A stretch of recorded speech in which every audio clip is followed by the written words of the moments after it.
iglesia está edificada sobre la gran verdad que proclamó Pedro, de que Jesús es el Cristo, el Mesías, el Hijo del Dios viviente, Dios mismo encarnado. Dice así la palabra del Señor en Efesios capítulo 5, versículos 18 al 20. No os embriaguéis con vino, en lo cual hay disolución, antes bien sed llenos del Espíritu, hablando entre vosotros con salmos, con himnos y cánticos espirituales, cantando y alabando al Señor en vuestros corazones, dando siempre gracias por todo al Dios y Padre en el nombre de nuestro Señor Jesucristo. He puesto por título a este sermón la plenitud, o mejor dicho, perdón, la vida en la plenitud del Espíritu. La vida en la plenitud del Espíritu. Recordemos de que en el versículo 18 de este capítulo 5, el apóstol Pablo exhorta a los creyentes efesios a ser llenos del Espíritu. El domingo anterior estuvimos estudiando el versículo 18 y vimos, considerando el texto sagrado, qué es la llenura del Espíritu Santo. Y vimos de que la llenura del Espíritu Santo no es una experiencia exotérica, no es una experiencia mística donde se produce hablar en lenguas o momentos de euforia, llamado euforia espiritual, no es un éxtasis de palabras o visiones sobrenaturales, tampoco significa ser habitados por el Espíritu Santo, ya que desde el mismo momento de la conversión, el Espíritu Santo de Dios viene a morar en nuestros corazones. De hecho, Pablo expresa en 1 Corintios, en el capítulo 3 y en el capítulo 6, que somos templo del Espíritu Santo de Dios. Tampoco es lo mismo ser llenos del Espíritu que el bautismo del Espíritu. Vimos, según 1 Corintios capítulo 12, versículo 13, que el bautismo del Espíritu tiene que ver con aquel momento cuando el hombre cree en Cristo, el Espíritu Santo de Dios lo sumerge hacia o en el cuerpo de Cristo, que es la iglesia, viniendo el creyente a formar parte de la única iglesia del Señor Jesucristo. Y esto no ocurre siempre, sino una vez y para siempre, en el momento mismo de la conversión. Y por supuesto, el bautismo del Espíritu no se manifiesta en hablar en lenguas, o en profetizar, o en saltar, en brincar. Eso son otras cosas. Más bien, como vimos el domingo anterior, ser llenos del Espíritu Santo implica ser guiados, ser controlados, ser dirigidos por el Espíritu Santo de Dios. Mis amados hermanos, para ello debemos rendir nuestra vida al Señor. Vimos de que la llenura del Espíritu es una obra soberana de Dios. Es obra de Dios, no es obra nuestra. Nosotros nada podemos hacer. Es la obra soberana de Dios en el creyente. Sin embargo, el creyente debe rendirse por completo a la voluntad soberana del Señor. Debemos vivir como vivía Pablo. Pablo expresa en Gálatas 2:20, con Cristo estoy juntamente crucificado, y ya no vivo yo, mas vive Cristo en mí, y lo que ahora vivo en la carne, en la vida cotidiana, lo vivo en la fe del Hijo de Dios, el cual me amó y se entregó a sí mismo por mí. Es una vida llena del Espíritu Santo de Dios, una vida dirigida, controlada, influenciada por el Espíritu Santo. Ahora, ¿qué te influencia a ti, mi amado hermano? ¿Quién te controla? A veces somos controlados por nuestros propios ideales, propios pensamientos, tradiciones o costumbres, ideas políticas, ideas religiosas. Debemos ser llenos, guiados, dirigidos por la tercera persona de la Santísima Trinidad. Que sea el Espíritu Santo de Dios quien guíe tu vida, mi amado hermano. Pero para ello, no solamente hay que rendir nuestra vida por completo al Señor, hay que empapar nuestro corazón, nuestra mente con la santa palabra del Señor. Como escribe Pablo en Colosenses capítulo 3, versículo 16, la palabra de Cristo more abundantemente en vuestros corazones. Mis amados hermanos, en la medida en que la palabra de Cristo nos llena, sus pensamientos vienen a ser nuestros pensamientos, sus estándares nuestros estándares, su voluntad nuestra voluntad. Querido hermano, lo veíamos el domingo anterior, Lo vuelvo a repetir, ¿estás leyendo la palabra de Dios? ¿Te estás exponiendo cada día al consejo de Dios? Recuerda, el consejo de Dios no está en otro sitio, en otro lugar, sino en las Santas Escrituras. Desde Génesis capítulo 1 a Apocalipsis capítulo 22. Ningún profeta, ningún apóstol, ningún payaso tiene la voluntad de Dios. Dios ha revelado su voluntad en las Escrituras, mis amados hermanos. Y la iglesia necesita estar expuesto a todo el consejo de Dios en las Santas Escrituras. Y cuando la palabra de Cristo llena tus pensamientos y tu corazón, estamos siendo guiados por el Espíritu de Dios. El Espíritu Santo no te va a guiar si tu corazón no está lleno de su palabra. El Espíritu Santo utiliza su palabra que Él mismo inspiró para guiarte en tu vida bajo la voluntad perfecta y agradable del Señor. Recuerda que no solamente hay que leer las Escrituras, meditarla, estudiarla, sino vivir conforme a las Escrituras. Podemos estudiar mucha teología, saber mucho de libros. Si no ponemos en práctica lo que aprendemos, mejor no leamos. Mejor no leas.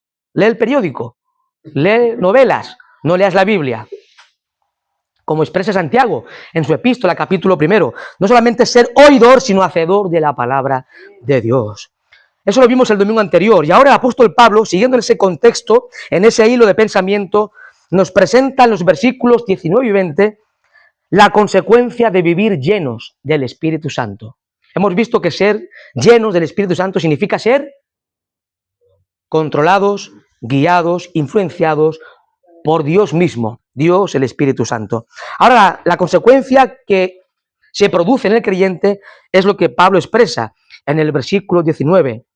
Hablando entre vosotros con salmos, con himnos y cánticos espirituales, cantando y alabando al Señor en vuestros corazones.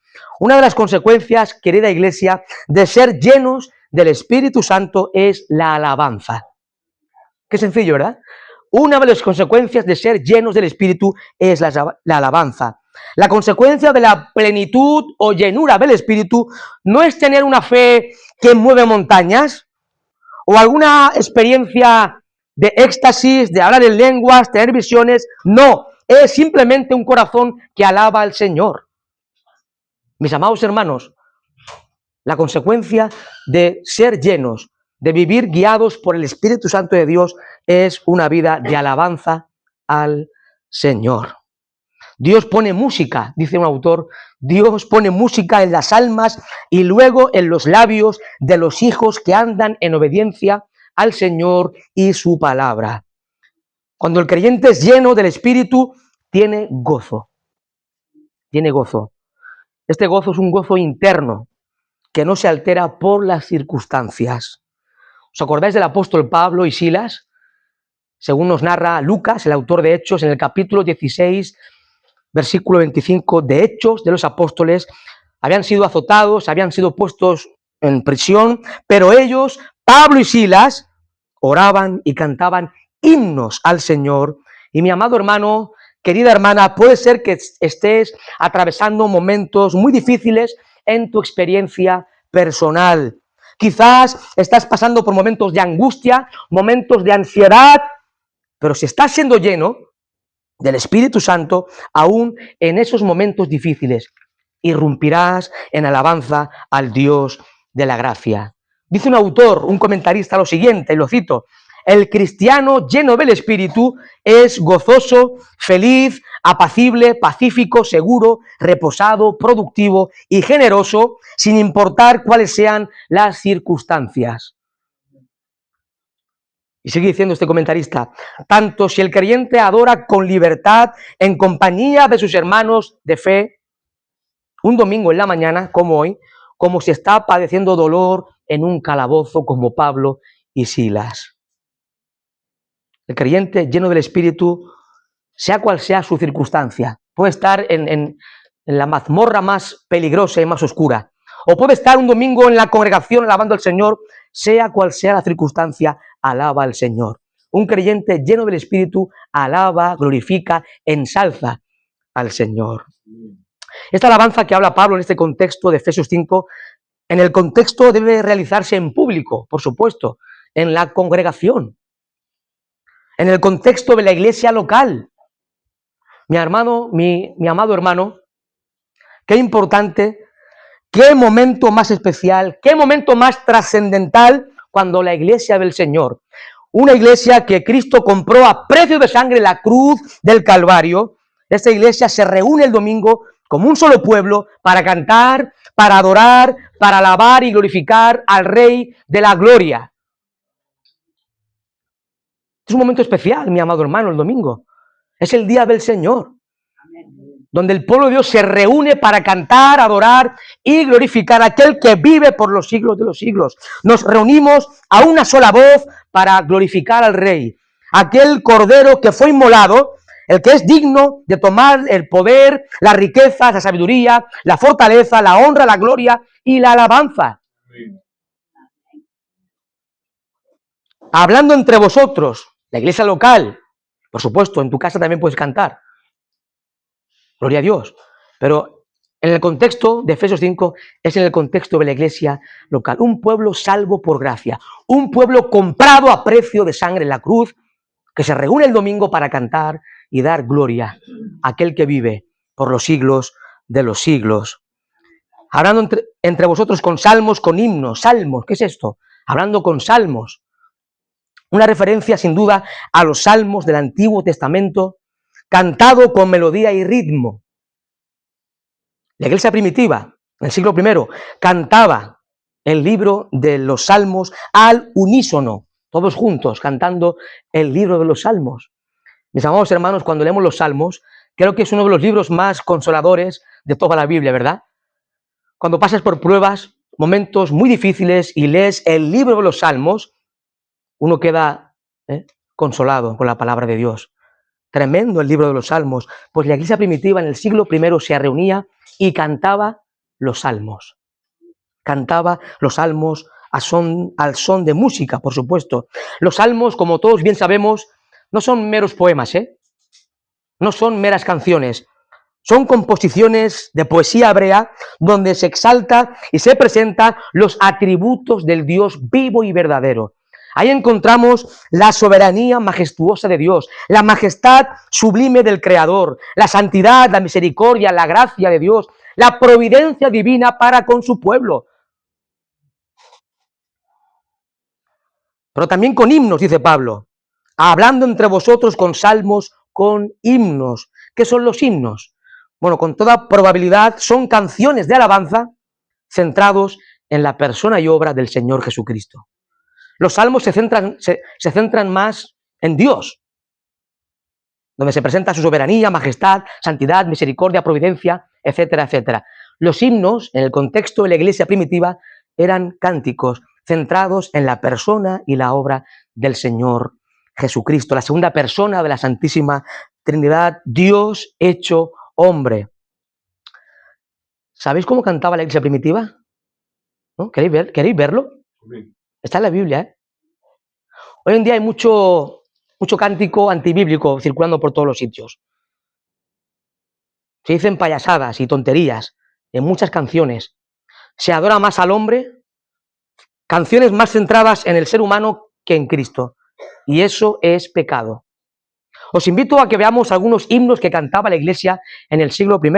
Abra su Biblia en Colosenses, capítulo 1. Colosenses, capítulo 1, versículo 15. Colosenses, capítulo 1, versículo 15 en adelante, es un himno que cantaba. Esto lo cantaba la iglesia. Notar cómo está centrado en Cristo, en su persona, en su obra. Dice así, Colosenses 1:15, Él, Cristo, es la imagen del Dios invisible, el primogénito de toda creación, porque en Él fueron creados todas las cosas, las que hay en los cielos y las que hay en la tierra, visibles e invisibles, sean tronos, sean dominios, sean principados, sean potestades, todo fue creado por medio de Él y para Él, y Él es antes de todas las cosas, y todas las cosas en Él subsisten, y Él es la cabeza del cuerpo, que es la iglesia, Él que es el principio, el primogénito de entre los muertos, para que en todo tenga la preeminencia, por cuanto agradó al Padre que en Él habitase toda plenitud, y por medio de Él reconciliar consigo todas las cosas, así las que están en la tierra como las que están en los cielos, haciendo la paz mediante la sangre de su cruz. Qué tremendo himno, ¿verdad? ¿Quiere otro? Filipenses. Carta de Pablo a los Filipenses, capítulo 2, versículos 5 al 11. Notar qué tremendo pasaje cristológico. Efesios 2, versículos 5 al 11. Haya pues en vosotros este sentir que hubo también en Cristo Jesús, el cual siendo en forma de Dios, no estimó el ser igual a Dios como cosa que aferrarse, sino que se despojó a sí mismo, tomando forma de siervo, hecho semejante a los hombres, y estando en la condición de hombre, se humilló a sí mismo, haciéndose obediente hasta la muerte y muerte de cruz, por lo cual Dios también le exaltó hasta lo sumo y le dio un nombre que es sobre todo nombre, para que en el nombre de Jesús se doble toda rodilla de los que están en los cielos y en la tierra y debajo de la tierra, y toda lengua confiese que Jesucristo es el Señor, para gloria de Dios Padre. Hay más himnos. 1 Timoteo capítulo 3, versículo 16. Grande es el misterio de la piedad. Dios fue manifestado en carne. Lo puede leer en su casa. 1 Timoteo 3:6. Himnos que se cantaban en la iglesia primitiva y que rebosan de la persona y obra de Jesucristo. También dice Pablo en Efesios 5, cánticos espirituales. Cánticos espirituales. ¿Qué son los cánticos espirituales? Probablemente canciones de testimonio personal que exaltaban las verdades de la gracia y la salvación en Cristo. Mis amados, queridos hermanos, la iglesia del siglo I cantaba canciones, himnos, coros basados concretamente, especialmente en las verdades bíblicas, en las verdades de la palabra de Dios, en las verdades que tienen que ver con la salvación y la obra de Cristo Jesús en la cruz del Calvario. Y esto es lo que debe seguir haciendo la Iglesia de Cristo hoy, en pleno siglo XXI. La Iglesia debe cantar al Señor. Esto es una manifestación, mis amados hermanos, es una expresión de la llenura del Espíritu Santo. Una vida guiada, una vida controlada por el Espíritu Santo es una vida que alaba, es una vida que canta al Señor en todo tiempo. Como dice el Salmo 34, 1, bendeciré a Jehová en todo tiempo, su alabanza estará de continuo en mi boca. Queridos hermanos, en todo tiempo, cuando todo nos va bien y cuando todo nos va no muy bien, cuando hay momentos de prueba, de dolor, de aflicción, de profunda angustia en el alma, el cristiano que anda en la llenura del Espíritu alaba al Señor. No se queja. Alaba al Señor en todo tiempo. Y sigue diciendo el apóstol Pablo, alabando al Señor en vuestros corazones, en vuestros corazones. Cristo expresó en Lucas 6:45, de la abundancia del corazón habla la boca. De modo que un corazón lleno de Cristo lleva al creyente a alabar y adorar al Señor. Corazón aquí no es una referencia al músculo que late en nuestro interior, es una referencia a la parte más profunda del ser humano, donde reside nuestro intelecto, emociones, voluntad, etcétera, etcétera. Ahora bien, la alabanza no es meramente de labios, sino con el corazón. Un corazón agradecido ante el trono de la gracia. Ahora uno puede pensar, Jeremías 17 dice que el corazón es más engañoso que todas las cosas. ¿Cómo puedo cantar con el corazón? Bueno, es que si estamos siendo llenos del Espíritu Santo, nuestro corazón rebosa de la palabra de Dios. Un corazón controlado, guiado por la palabra de Dios, canta fielmente al Señor. Canta centrado en Cristo. Canta centrado en la palabra de Dios. Y no en pensamientos meramente humanos, sino centrados en la cruz, centrados en Cristo. La realidad, mis amados hermanos, es que a veces ocurre, ¿no? Que muchos creyentes vienen el domingo y pueden cantar, y muy fuerte, y pueden alabar y adorar, pero con orgullo en el corazón, con amargura en el corazón, sin hablar a algún hermano en Cristo. Así no se puede ni se debe cantar al Señor. Así no se debe ni se puede cantar y alabar al Señor. Recordemos de que Dios aborrece la hipocresía. En Mateo 23, Cristo pone a los fariseos de vuelta y media, como decimos aquí. Hipócritas fariseos. Os invito al libro del profeta Amós. Libro del profeta Amós, capítulo 5.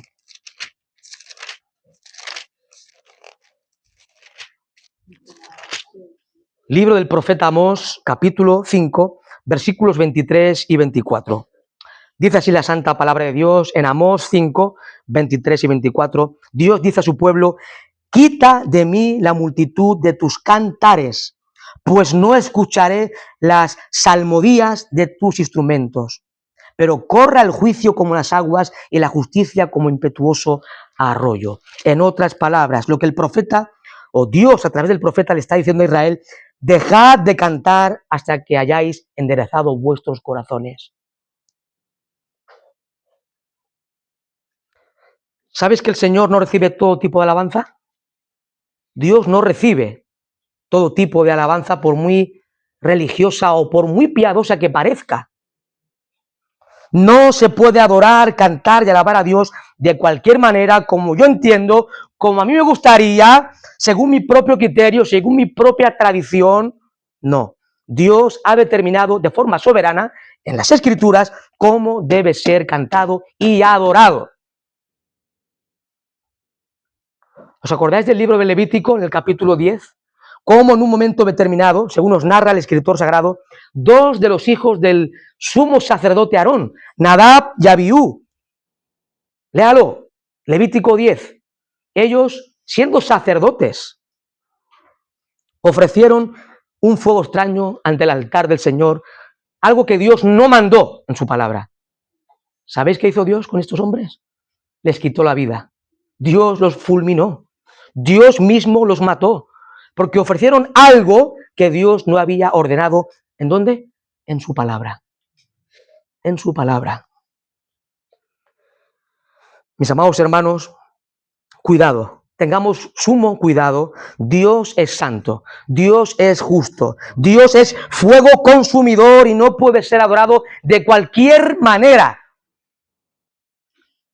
En las Santas Escrituras encontramos el manual de instrucción para adorar al Dios verdadero. Mis amados hermanos, la Biblia, las Escrituras, es regla de fe y conducta. Regla de fe porque toda la doctrina que tenemos que creer está en la Biblia. Y conducta porque todo lo que debemos vivir en nuestro caminar diario, en nuestra ética, está revelado en la palabra de Dios.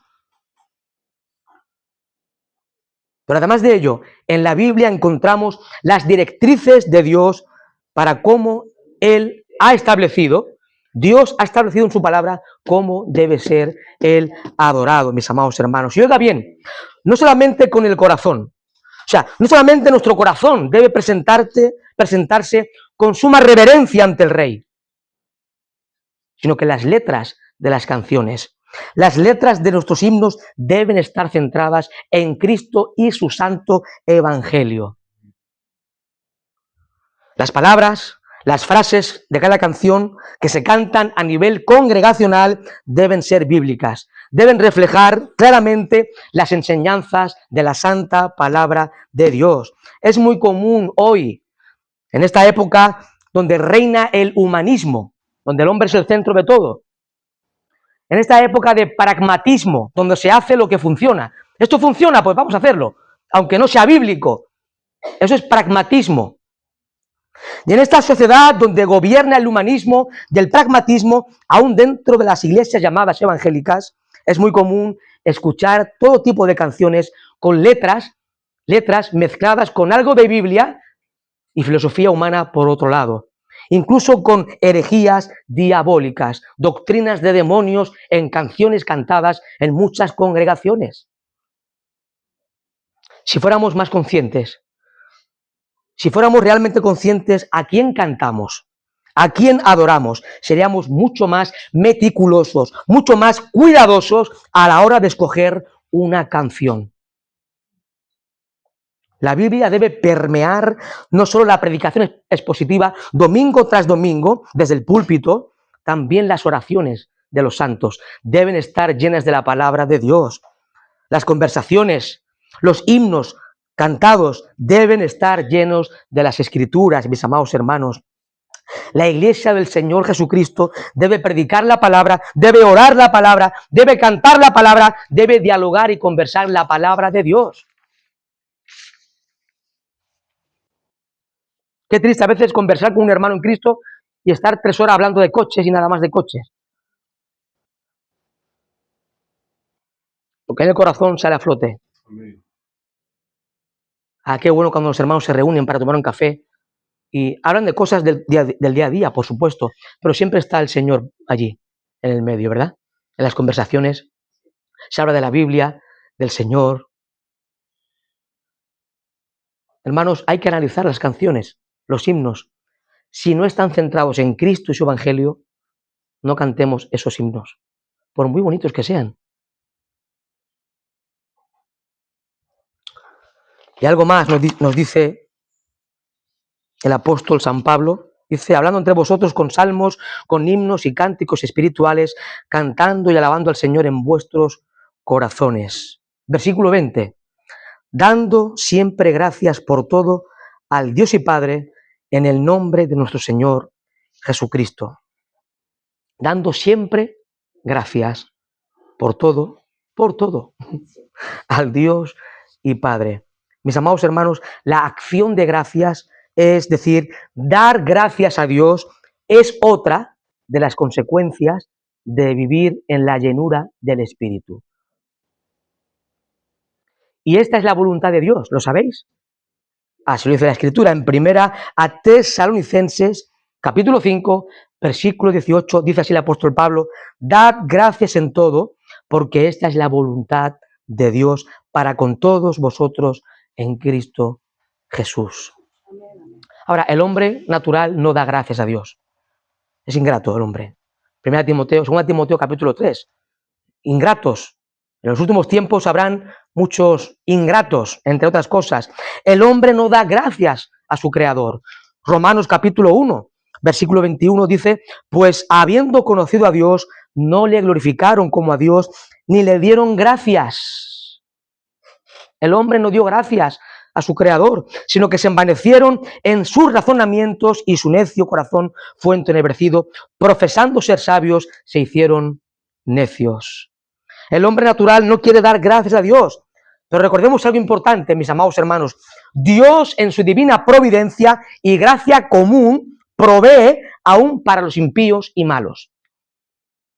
Aún los hombres más miserablemente impíos del planeta de alguna forma se benefician del favor de Dios.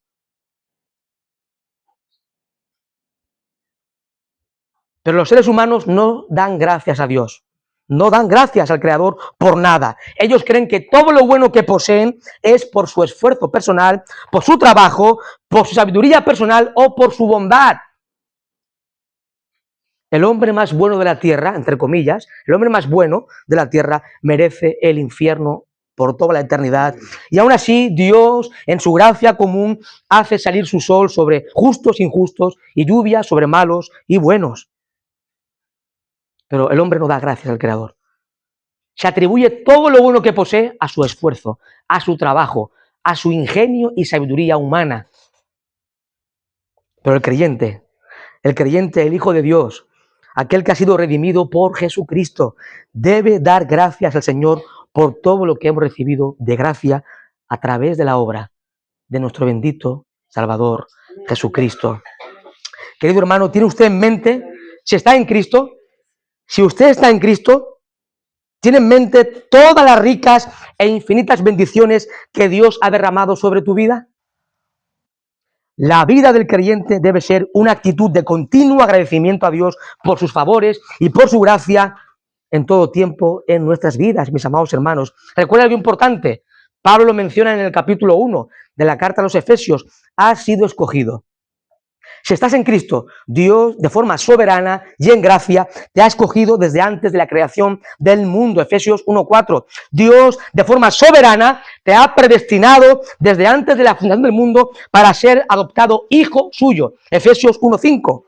Cristo en la cruz te ha comprado a precio de sangre para librarte de la ira venidera, del castigo eterno. En Cristo todos tus pecados han sido perdonados y cancelados.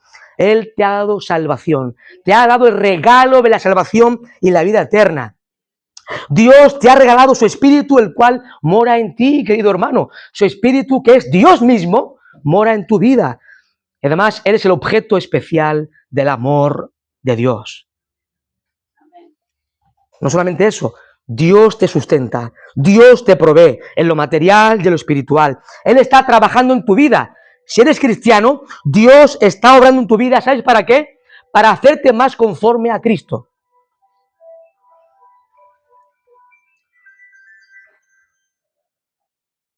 No sé si ha escuchado esto bien.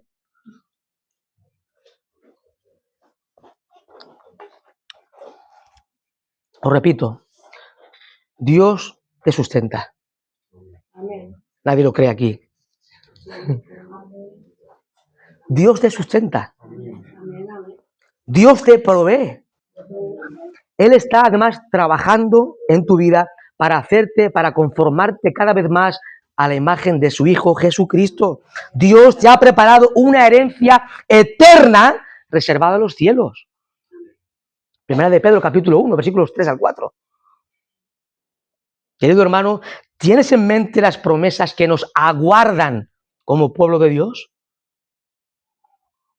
Ahora, aparte de todo lo que tiene que ver con salvación, muchas veces recibimos bendiciones de lo alto.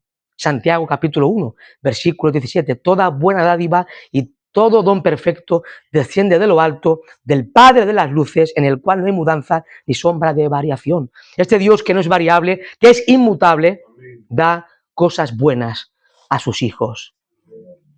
Si tienes algo bueno en tu vida, procede de Dios.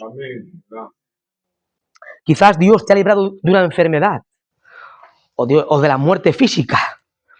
Te ha provisto de un trabajo, de un techo. Por todos estos y otros muchos detalles, por muy pequeños que parezcan, hay que dar gracias al Señor. La inmensidad de los beneficios que has recibido supera en todo a las pruebas que padeces. Son mucho más grandes las bendiciones que Dios ha derramado sobre tu vida que las pruebas, por muy dolorosas que puedan parecer en tu vida. Ahora hay que dar gracias, ¿cuándo? Siempre, dice el texto sagrado, siempre. Y siempre implica siempre, tanto en latín como en griego, como en hebreo, como en español, como en catalán. Siempre, siempre. Siempre significa en todo tiempo, en cualquier circunstancia, en cualquier ocasión. Dice un comentarista, incluso debe darse gracias a Dios tanto por las cosas recibidas como por aquellas que no hemos recibido. Hay cosas que no recibimos y pedimos al Señor y el Señor no te lo da. Bueno, Él es un buen Padre. Él es misericordioso. Estamos en sus manos. Y hay que dar gracias por lo que recibimos de Él y por lo que no recibimos de Él también. Darle gracias al Creador. Cuando el apóstol Pablo, hermanos, tengamos en cuenta el contexto. Cuando Pablo escribe esta carta, estaba preso en Roma, en una casa de alquiler. No era una agradable situación donde se encontraba el apóstol Pablo. Sin embargo, Pablo no solamente exhorta a los efesios a dar gracias en todo tiempo, sino que él mismo da gracias desde la prisión al Señor. Filipenses capítulo 1, notar. Filipenses 1, versículos 12 al 14, leo así. Quiero que sepáis, hermanos, que las cosas que me han sucedido han redundado más bien para el progreso del Evangelio, de tal manera que mis prisiones se han hecho patentes en Cristo en todo el pretorio y a todos los demás. Pablo en Filipenses también está preso. Está preso en Roma. Sin embargo, el apóstol San Pablo, ¿verdad?, exhorta a los creyentes, tanto filipenses como efesios, a ser agradecidos. Pablo estaba encadenado a un soldado o 2 soldados o 4 soldados romanos. ¿Saben por qué Pablo está agradecido con el Señor? Porque Pablo ve toda circunstancia, toda situación desde la perspectiva de la soberanía absoluta de Dios. Lo vuelvo a repetir. Pablo ve toda situación desde la perspectiva de la soberanía absoluta de Dios, el cual Dios conduce de forma soberana, de forma sabia, todas esas cosas siempre, siempre, siempre, para el bien de su pueblo, para el bien de sus hijos y para su gloria, mis amados hermanos. ¿Os acordáis de Daniel? En el capítulo 6 del libro del profeta Daniel, como en un momento determinado se nos narra que el rey Darío firmó y promulgó un edicto en el imperio prohibiendo la adoración a cualquier dios o a cualquier hombre que no fuese el rey mismo. Y notar, Daniel 6:10. Vamos a buscarlo. Libro del profeta Daniel, capítulo 6, versículo 10.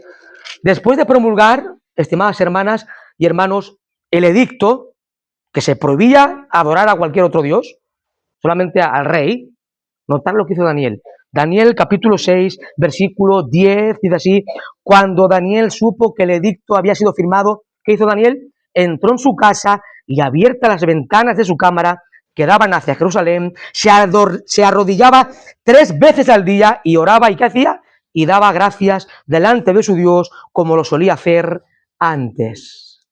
No eran momentos agradables, ¿no? En aquel contexto. Le podían quitar la vida a Daniel por hacer tal cosa. Pero Daniel entraba en su cámara secreta y daba gracias al Señor, como lo hacía antes, cuando todo le iba bien. En todo tiempo, mis amados hermanos. Si solo puedes dar gracias a Dios cuando todo marcha bien, esta gratitud está en el más bajo nivel de fidelidad. Si solamente das gracias, querido hermano, cuando todo te va bien, tu fidelidad es muy corta. Es una infidelidad muy pequeña ante el Señor. Aun cuando estés atravesando por duras pruebas, en medio del dolor, en medio de la aflicción, debes dar gracias al Señor. Romanos 8:28.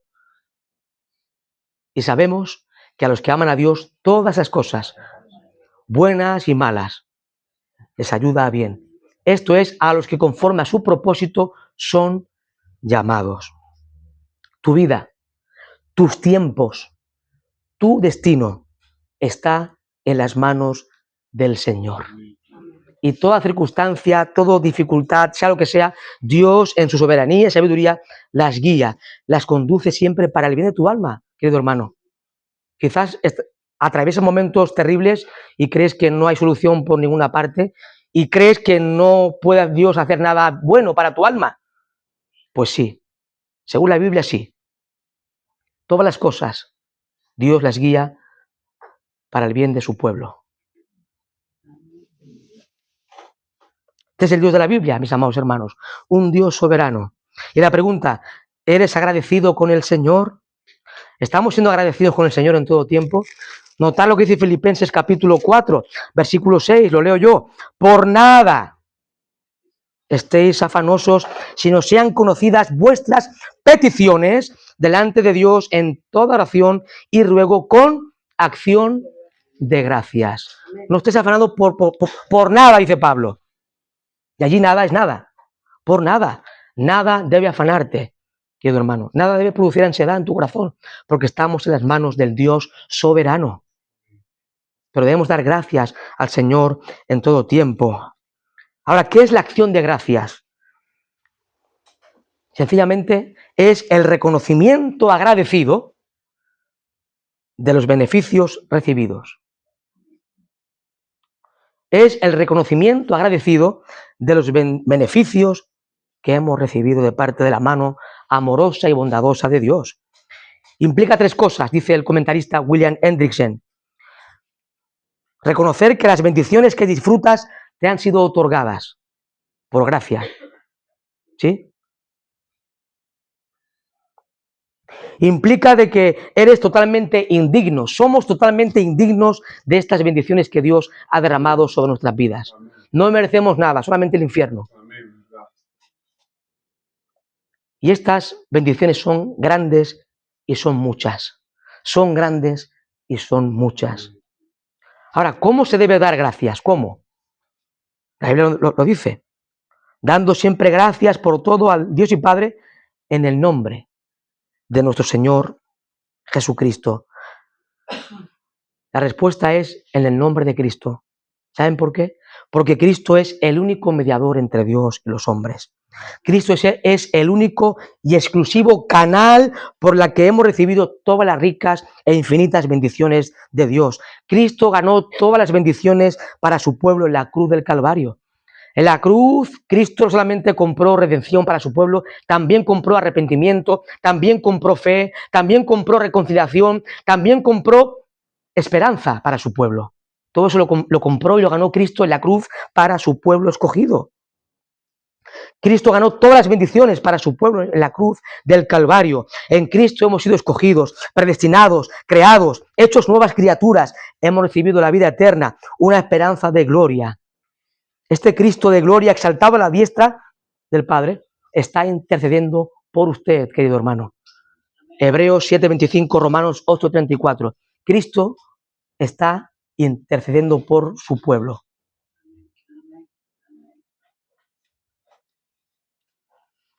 Ahora bien, puedes pensar dentro de ti, a mí, en la situación en la cual me encuentro, me es muy difícil dar gracias al Señor, porque lo estoy pasando muy mal, no me sale de dar gracias al Señor, más bien le pido que me ayude. Puede ser que estés pasando momentos muy complicados en tu vida, pero, querido hermano, debemos ver todas las cosas a la luz de la soberanía de Dios. Debemos ver todas las cosas bajo la lupa de la soberanía absoluta de Dios. Todas las cosas cooperan para bien.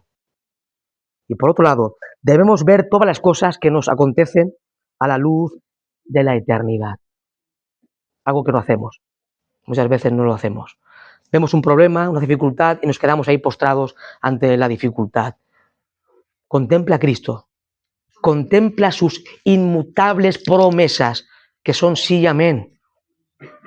Romanos 8:18, Pablo escribe, tengo por cierto que las aflicciones del tiempo presente no son comparables con la gloria venidera que en nosotros ha de manifestarse. Mi amado hermano, contemplemos todas las cosas, no solamente desde la perspectiva de la soberanía absoluta de Dios, también a la luz de la eternidad, mi amado hermano. Cuando entremos por las puertas eternas, me encanta esta palabra, cuando entremos por las puertas de la eternidad, entraremos en la ciudad de Dios, y tendrá perfecto cumplimiento lo que el apóstol San Juan escribe en Apocalipsis capítulo 21 y versículo 5. Notar, Apocalipsis capítulo 21, versículo 5, hablando ya del estado eterno, dice así. ¿Dónde está esto ahora? Versículo 4, perdón. Apocalipsis 21:4. Enjugará Dios toda lágrima de los ojos de ellos, y ya no habrá muerte, ni habrá más llanto, ni clamor, ni dolor, porque las primeras cosas pasaron. Oh, gloria a Dios. Soli Deo gloria, como dicen los reformadores. A Dios la gloria. Contempla, mi amado hermano, toda dificultad, problema, prueba a la luz de la eternidad. En ese momento, cuando entremos por las puertas de la eternidad, tendrá cumplimiento Apocalipsis 21:4. Dios enjugará tus lágrimas. Dios enjugará tus lágrimas. Dios no se olvida de tus lágrimas, ¿eh? En uno de los salmos dice que Dios tiene tus lágrimas en su redoma. Él cuenta tus lágrimas y un día la enjugará todas ellas en la ciudad celestial. Oh, gloria a Dios. Qué tremendas promesas, mis amados hermanos. Qué consolador, ¿verdad? Ver cara a cara a Cristo y que Él mismo nos enjugue las lágrimas.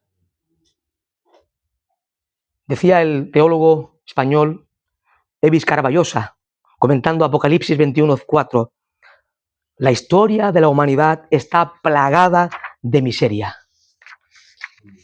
La historia de la humanidad está plagada de miseria, dolor, muerte, hambre, lágrimas, conflictos y sinsabores. Todo esto estará ausente de la Jerusalén celestial. Quizás en tu experiencia personal estás experimentando dolor, lágrimas, conflictos, sinsabores de la vida. Todo esto estará ausente en la Jerusalén celestial. Viendo todo esto, mis amados hermanos, desde la perspectiva de la soberanía y las promesas futuras, el pueblo de Dios, la iglesia de Cristo, debe irrumpir en acción de gracias ante el trono más sublime del universo, el trono de Dios. El trono de Dios. Ahora, para concluir, recuerden, Cristo es nuestro ejemplo. Amén. Y en cada sermón debe estar Cristo. Si no está Cristo, no es un sermón, es una historieta. Cristo es nuestro supremo ejemplo, ¿verdad? Mis amados hermanos, contempla a Cristo. Mira a Cristo. Dice un comentarista, y lo cito, Cristo fue escarnecido, rechazado, escupido, blasfemado, azotado y crucificado. Sin embargo, a causa de su gran humildad, Cristo siempre dio gracias en todo y por todo. Él merecía gloria, pero recibió humillación. Merecía amor, pero recibió odio. Merecía honor, pero recibió deshonra. Merecía alabanza, pero recibió escarnio. Merecía riquezas, pero recibió pobreza. Merecía santidad, pero fue hecho pecado por nuestra causa. No obstante, Cristo nunca perdió su actitud de gratitud para con su Padre. Concluyo. Os pregunto, no contesten, mediten. Piensa, a pesar de los problemas que puedas atravesar en este momento, examina tu corazón y tu mente, recuerda lo que Dios ha hecho en ti. ¿Tienes razón o motivos suficientes para venir el domingo a cantar y a exaltar al Señor con tus labios y tu corazón? ¿Tienes motivos más que suficientes para dar gracias al Señor? Todo cristiano nacido de nuevo responderá con un sí afirmativo. Sí, por supuesto, aunque esté viviendo en la calle. Un cristiano dice, sí, claro que sí, tengo motivos más que suficientes para cantar el domingo al Señor y darle gracias al Señor por todo lo que le ha hecho en mi vida, por todo lo que está haciendo y por todo lo que hará en un momento escatológico cuando veamos cara a cara a nuestro bendito Salvador. Por tanto, hermanos, vengamos cada domingo con un corazón humillado, un corazón dispuesto a cantar, a alabar a aquel que nos amó.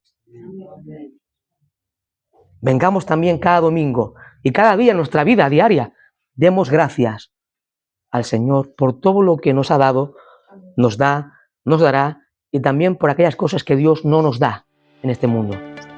Y sobre todo concluyo, veamos todas las cosas bajo la lupa de la soberanía divina y bajo las promesas de la eternidad. A Él sea la gloria eternamente y para siempre. Oh Padre, gracias.